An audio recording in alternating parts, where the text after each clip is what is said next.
Salima, ina neman alfarma a wurinki. Idan dai har san da yake min gaskiya ne,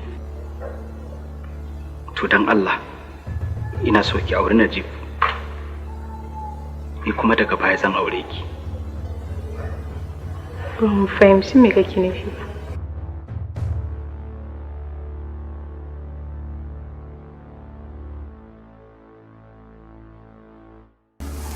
Inna lillahi wa inna ilaihi raji'un.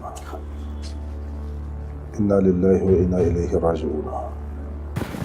You are very stupid. Ina matsayin uban naki? Karki ta sha ƙarya.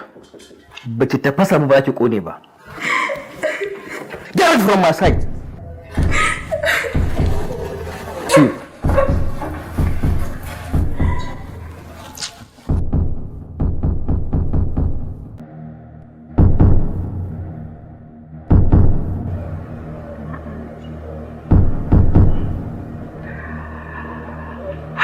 To yanzu hankali na ya kwanta. Allah ya saka miki da alheri. Tunda dai har kin amince.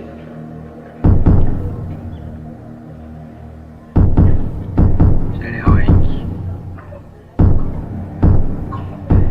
Ni kuma na miki alƙawari.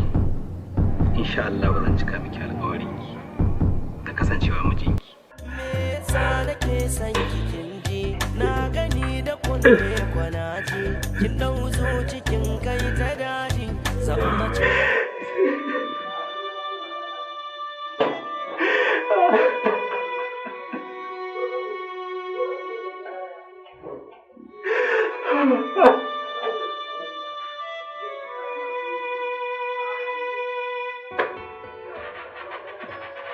da abin da ke cikin zuciya da ke yana rubuce a fuskar ki na yi so kala-kala amma baya kalar naki babu mamaki abinda kuka ke da Salim za ku samu lada ki share hawayenki bayan wuya sai gaɗi.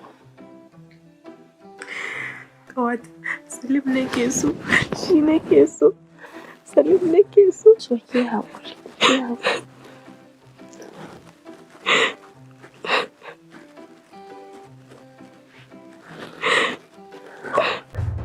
Me yasa ba za ka bari in fahimtar da kai ba? Saboda kai mai yaudari ne, maci amana ne kai. Salim, wallahi na yi da na sanin ka. Look. Me ya kare wai? Me ya ka? Salim ne fa. To me in kai ne? Sai me? Me ya kare ha? Kane! So na sa rai ki duba a fuska zancen soyayyar mu yana a rai kar da ki manta.